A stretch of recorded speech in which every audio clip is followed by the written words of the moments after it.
Chapter 5. I had shut the door too. Then I turned around and there he was. I used to be scared of him all the time, he tanned me so much. I reckoned I was scared now too, but in a minute I see I was mistaken.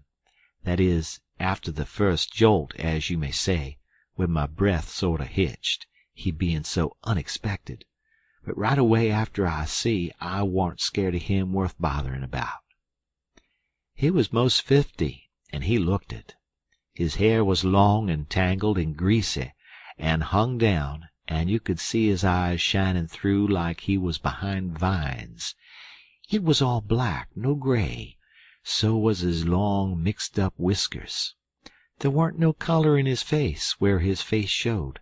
It was white, not like another man's white, but a white to make a body sick, a white to make a body's flesh crawl, a tree-toad white, a fish-belly white. As for his clothes, just rags, that was all. He had one ankle resting on the other knee. The boot on that foot was busted, and two of his toes stuck through, and he worked them now and then. His hat was laying on the floor, an old black slouch with the top caved in like a lid. I stood a-looking at him. He sat there a-looking at me, with his chair tilted back a little. I set the candle down. I noticed the window was up, so he had clumb in by the shed. He kept a-looking me all over. By and by he says, "Starchy clothes, very.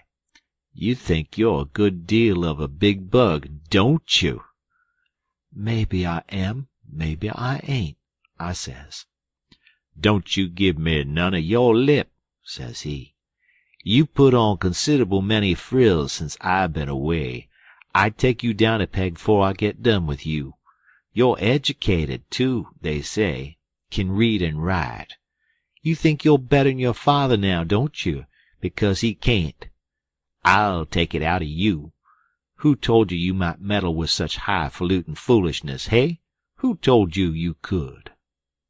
"The widow. She told me." "The widow, hey? And who told the widow she could put in her shovel about a thing that ain't none of her business?" "Nobody never told her." "Well, I'll learn her how to meddle.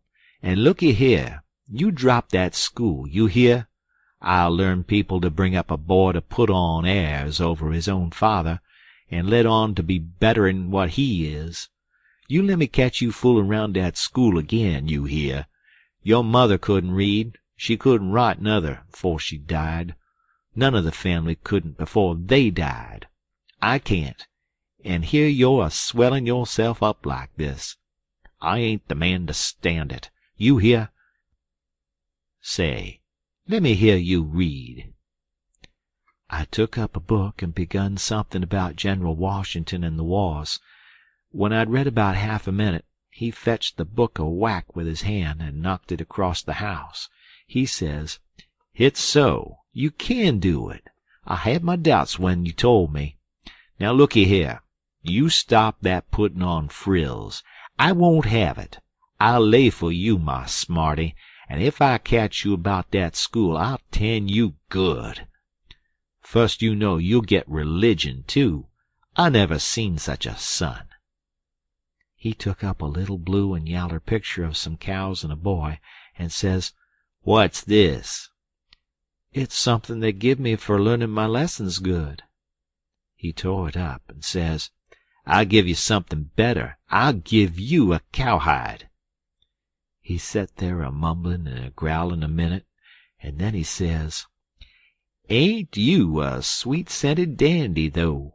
A bed, and bedclothes, and a looking-glass, and a piece of carpet on the floor, and your own father got to sleep with the hogs in the tan-yard. I never see such a son. I bet I'll take some o' these frills out of you before I've done with you. Why, there ain't no end to your airs. They say you're rich. Hey, how's that?" "They lie, that's how." "Looky here, mind how you talk to me.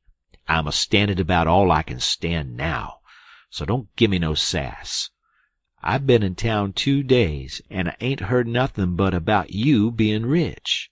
I heard about it away down the river, too. That's why I come. You git me that money tomorrow. I want it." "I hain't got no money." "It's a lie. Judge Thatcher's got it. You git it. I want it." "I hain't got no money, I tell you. You ask Judge Thatcher. He'd tell you the same." "All right. I'll ask him, and I'll make him pungle, too, or I'll know the reason why. Say, how much you got in your pocket? I want it." "I hain't got only $1, and I want that to—" "It don't make no difference what you want it for. You just shell it out." He took it and bit it to see if it was good, and then he said he was going downtown to get some whiskey. Said he hadn't had a drink all day. When he had got out on the shed he put his head in again and cussed me for putting on frills and trying to be better than him.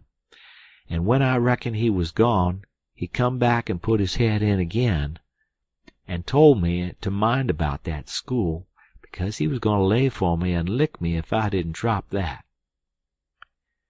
Next day he was drunk, and he went to Judge Thatcher's and bully-ragged him, and tried to make him give up the money, but he couldn't, and then he swore he'd make the law force him. The judge and the widow went to law to get the court to take me away from him and let one of them be my guardian, but it was a new judge that had just come, and he didn't know the old man, so he said courts mustn't interfere and separate families if they could help it. Said he'd druther not take a child away from its father. So Judge Thatcher and the widow had to quit on the business. That pleased the old man till he couldn't rest.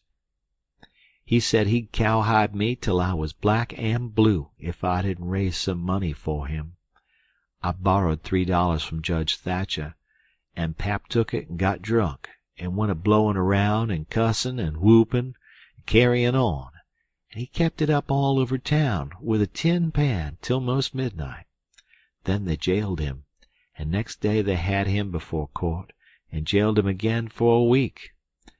But he said he was satisfied, said he was boss of his son, and he'd make it warm for him.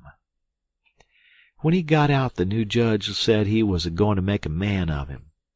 So he took him to his own house, and dressed him up clean and nice, and had him to breakfast and dinner and supper with the family, and was just old pie to him, so to speak. And after supper he talked to him about temperance and such things till the old man cried, said he'd been a fool, and fooled away his life, but now he was a-going to turn over a new leaf and be a man nobody wouldn't be ashamed of, and he hoped the judge would help him and not look down on him. The judge said he could hug him for them words, so he cried, and his wife she cried again. Pap said he'd been a man that had always been misunderstood before, and the judge said he believed it. The old man said that what a man wanted that was down was sympathy, and the judge said it was so they cried again. And when it was bedtime, the old man rose up and held out his hand and says, "Look at it, gentlemen and ladies all. Take a hold of it. Shake it. There's a hand that was the hand of a hog, but it hain't so no more. It's the hand of a man that started in on a new life, and'll die before he'll go back. You mark them words. Don't forget I said them. It's a clean hand now. Shake it. Don't be afeard." So they shook it, one after the other, all around, and cried. The judge's wife she kissed it.